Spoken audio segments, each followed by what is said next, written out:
I am the Tofu Golem. Please enjoy the video. In this video, I will show you how to make paper sumo at home using an easy method. Start by gathering your materials for this fun project. You'll need 2 sheets of sturdy paper, ideally 8.5 by 11 inches, which is standard letter size. Grab a pair of scissors, a glue stick or some tape, a ruler, and a pencil.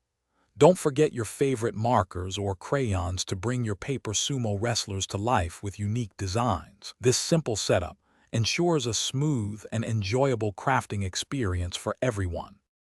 Now, let's create the sturdy base for your sumo wrestler. Take 1 sheet of paper and fold it in half lengthwise, pressing firmly to make a crisp crease. Unfold it, then fold both long edges inward so they meet perfectly at that central crease. Fold the entire paper in half lengthwise one more time.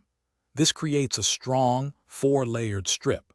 Repeat these exact steps with your second sheet of paper to prepare both sumo bases.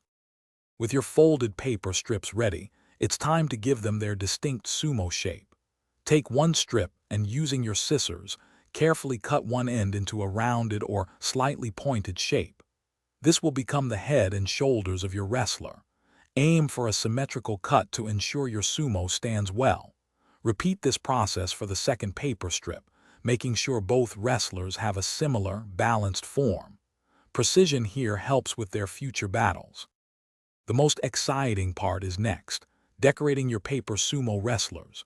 Use your markers, crayons, or even small paper cutouts to give each wrestler a unique personality. Draw funny faces, colorful outfits, and distinct patterns. Once decorated, stand your 2 sumo wrestlers upright on a smooth, flat surface. Gently tap the surface or the table to make them wobble and wrestle. It's a simple, fun game for everyone to enjoy. Thanks for watching. Consider subscribing if we helped you today.